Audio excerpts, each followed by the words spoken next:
안녕하세요. 반갑습니다. 쌤조학 조을입니다. 쌤조학은 통합학적인 관점에서 21세기 건강과 질병에 대하여 우리가 어떤 식으로 우리의 생활을 영위해야 될지에 대해서 하나하나 풀어나가고자 합니다. 오늘의 주제는 21세기 의료 트렌드에 대해서 여러분과 함께 얘기를 나누고자 합니다. 의료 트렌드라는 것은 크게 네 가지를 얘기를 드리고자 합니다. 첫 번째는 개인별 맞춤의학, 두 번째는 애측의학, 세 번째는 예방의학, 네 번째는 통합의학에 대하여 여러분과 함께 얘기를 나누고 싶습니다. 첫 번째, 개인별 맞춤의학에 대하여 말씀을 드리겠습니다. 개인별 맞춤의학이라고 얘기하는 것 같으면은 결론적으로 얘기하면 그렇습니다. 지금 지구상에 80억 명이 살고 있답니다. 인류가. 그러면은 개인별 맞춤의학에 의해서 생각을 한다면은 80억 명분의 1의 확률로 개인별 맞춤의학이 적용이 돼야 된다고 이해를 하시는 것이 가장 심플하게 제가 여러분들에게 저의 의사를 표현하는 겁니다. 즉 20세기는 권장량, 섭취량을 가지고 인간이 안전하게 복용할 수 있는, 즉 양리 효과를 줄 수 있는 것 쪽으로 맞춰갔었는 것이 20세기가 인류에게 큰 역할입니다. 그런 인정을 합니다. 그러나 나이가 다르죠. 체중이 다르죠. 각자 어떤 성격적인 흐름도 다르죠. 먹을거리도 다르죠. 뭔 얘기냐? 다 다른 것밖에 없어요. 그러다 보니까 20세기의 기준으로 했던 권장량과 섭취량을 가지고 적용을 하다 보니까 안 맞는 것밖에 없더라는 거죠. 그래서 21세기 지금 우리는 개인의 건강 상태, 정신 상태, 또 어떤 사회적인 역할에 대한 것도 생각을 해야 되겠죠. 물론 유전적인 것도 포함을 시켜야 되겠죠. 그래서 지금 21세기의 가장 우리가 미래의 건강을 찾아갈 수 있는 가장 핵심적인 것은 개인별 맞춤의학의 시대로 우리가 와 있다고 이해를 하시는 것이 가장 설득력이 있을 겁니다. 두 번째로 애측의학이거든요. 여러분들이 이제 애측의학과 예방의학에 대해서 좀 헷갈려 하기 때문에 너무너무 쉽게 얘기를 드리면 그렇습니다. 애측의학이라는 것은 자연 현상만 가지고 얘기할게요. 지금 장마철이 다가오기 때문에 비가 많이 오겠죠? 그러면은 수인성 전염병이 발생할 가능성이 굉장히 높죠. 그렇기 때문에 정부 입장이나 각 개인도 수인성 전염병이 올 것을 대처하는 것이 굉장히 좋겠죠. 그게 애측의학의 한 섹터입니다. 또 하나, 두 번째 애측의학으로서 얘기를 드리는 것 같으면은 자, 어떤 질병을 앓게 되는 것 같으면은 약을 복용하게 되겠죠? 그랬을 경우에 그 약에 의한 새로운 합병증이 올 수 있겠죠. 그게 애측의학의 한 섹터입니다. 그렇기 때문에 각 약은 부작용에 대해서 구체적으로 쭉 나열을 하고 있거든요. 그래서 여러분들 앞으로는 예측의학의 관점에서 혹여나 당신이 어떤 약물을 장기간 복용하고 계신다면은 그 약이 인간에게 어떤 합병증을 일으키는지에 대한 것은 꼭 공부를 하시는 것이 굉장히 설득력이 있을 것으로 저는 판단을 하고 있거든요. 굉장히 중요한 겁니다. 그래서 예측의학이 앞으로 미래의 질병을 어떤 식으로 가져오게 될 것인지, 어떤 질병이 발생할 수 있을 것인지에 대한 것을 체크할 수 있는 가장 큰 지표가 되는 거거든요. 그래서 잘 체크를 해 주시기 바랍니다. 세 번째, 예방의학이거든요. 그래서 이제 예방의학은 코로나19로 통해 가지고 예방의학은 정말 잘 정착되었거든요.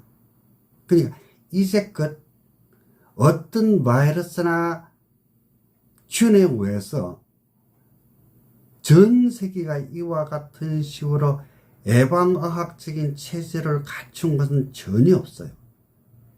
근데 부분적으로는 예방의학적으로 되었을지는 몰라도 전 세계적으로 된 것은 없다는 얘기입니다. 왜? 코로나19가 전 세계적으로 확산이 되었으니까 그런 거죠. 자, 여기서 여러분에게 이제 예방의학에 대해서 얘기를 하려고 그러면 코로나19보다 훨씬 더 우리의 인간에게 심각하게 올 수 있는 두 가지 전염병에 대해서 얘기를 하는 것이 설득력이 있을 것 같거든요. 첫 번째는 AI 조류독감입니다. 자, 조류는 북극에서 난 것까지, 그러니까 열대지방까지 오르락내리락 하지 않습니까? 그죠? 만약의 경우에 조류의 어떤 균이나 바이러스에 의해서 인간에게 전염병을 옮긴다면은 이것은 적도부터 시작해가지고 냉대까지, 즉 극지방까지 모두 다 조류가 옮길 수 있다는 얘기죠. 날아다니니까. 아주 심각한 거거든요. 정말 심각한 거거든요. 그래서 우리나라 같은 경우에도 혹시나 조류 독감이 올 것 같으면은 바로 그 지역에 있는, 그러니까 닭이라든지 오리라든지 가금류라 얘기하죠. 가금류를 완전히 전부 다 몰살시켜 버리지 않습니까? 왜? 혹시나 그게 확산이 됐을 경우가 굉장히 무서운 거거든요. 자, 여러분들께서 생각을 이렇게 하실 수도 있죠. 무슨 놈의 그 조류독감 걸린 것을 프라이를 해 먹으면 되지 않냐. 즉 통닭을 하든 지금 방식으로 가공해서 먹으면 되지 않냐. 그런데 그게 우리 국민 전부 다에게 그 조류 독감으로 인한 전염병이 감염이 된다면 어떻게 할 수 있습니까? 방법이 없죠.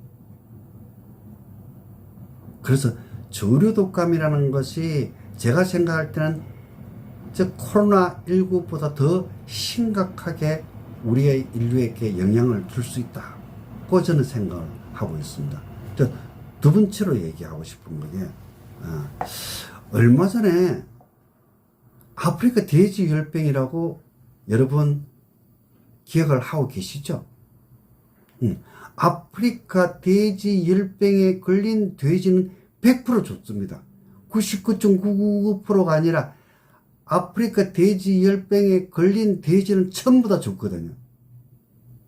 자, 우리 이웃 나라인 중국 같은 경우에는 돼지고기가 주식이죠.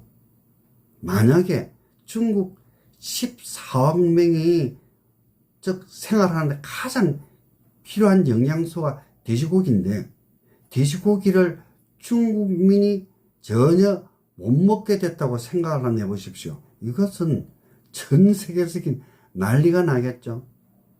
부연 설명을 안 하더라 할지라도 여러분들이 충분히 이해가 될 겁니다. 그래서 예방과학이라는 것이 앞으로 얼마만큼 큰 섹터를 차지하게 될 것인지 여러분에게 조금 설명을 드렸거든요. 예방과학은 설명을 하려고 그러면 정말 길고 재밌습니다. 옛날에는 예방과학이 균에 대한 예방과학적이었거든요. 지금은 이제 바이러스 쪽으로 이렇게 이동을 했거든요. 이제 그와 같은 것도 우리 인류가 균에 대해서는 잘 다스릴 수 있는 역량을 가지고 있다는 이해를 하시면 되는 거죠. 그러나 아직까지 우리 인류가 바이러스에 대해서는 그와 같은 식으로 효율적으로 관리를 할 수 있는 시스템을 못 갖추고 있다고 그런 식으로 이해하는 것이 가장 쉬울 겁니다. 네 번째가 통합의학이거든요. 이 통합의학. 여러분 쉽게 얘기를 드릴게요. 자, 지금 대한민국 같은 경우에는 양방, 한방 이 주가 돼 가지고 의료를 하고 있지 않습니까? 그죠? 그런데 아니 양방, 한방이 뭐가 부족해 가지고 왜 대체의학이 필요하죠? 그래서 대체의학이 필요하다고 얘기하죠. 그리고 보완의학이 필요하다고 계속 얘기를 하고 있거든요. 그러면 우리가 여러분에게 더 쉽게 얘기를 드리면은 20세기는 10명 중 1명이 암이었어. 지금은 2명 중 1명이 암입니다. 그러면은 우리가 얘기했던 한방, 양방, 한방, 양방, 삼방을 하든지 왜 그와 같은 식으로 하고 있는데도 우리 인류는 계속 암이 늘어나냐는 얘기야. 그러면은 지금 우리가 알고 있는 한방, 양방으로 가지고는 우리의 질병을 커버를 못한다는 얘기가 되는 거죠. 그렇지 않습니까? 그리고 또 하나, 우리 인류의 생명이 엄청 연장됐죠. 100세 시대로 갖고 있지 않습니까? 그러면은 지금 의학이 책임져야 될 게 뭔 얘기냐면은 퇴행성 질환, 만성 질환에 대해서 책임을 져야 되거든요. 엄청나게 늘어나지 않습니까? 이걸 어떻게 처리를 할 거냐? 이것은 우리가 알고 있는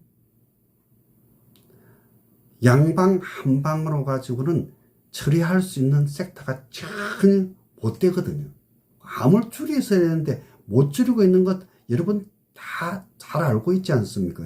그래서 통합의학적인 의료 시스템이라는 것은 크게 나눠서 두 가지입니다.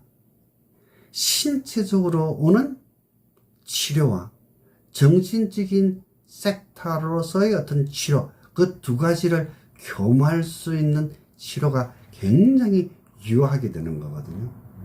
자, 암병동에서 웃음 치유를 접목시킨 그룹과 웃음 치유를 접목시키지 않은 그룹에 대해서 의학적으로 암 표지자 검사를 했다는 얘기입니다.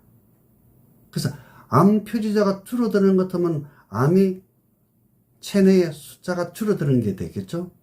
웃음 치료를 했는데 암 표지자가 줄어들어 있는 겁니다.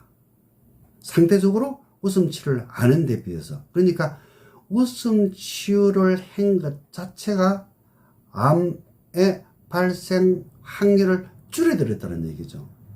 그 외에 연극 치료라든지 미술 치료라든지 치료의 방법은 엄청나게 많습니다.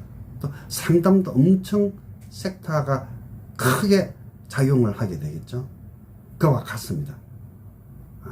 자, 오늘은 통합의학적인 의료 트렌드에 대해서 여러분에게 말씀을 드렸습니다. 크게 네 가지를 구분을 했었고, 첫 번째는 개인별 맞춤의학에 대해서 여러분에게 말씀을 드렸고, 두 번째는 애측의학에 대해서 말씀을 드렸습니다. 세 번째는 예방의학에 대해서, 네 번째는 통합의학에 대한 얘기를 드렸습니다.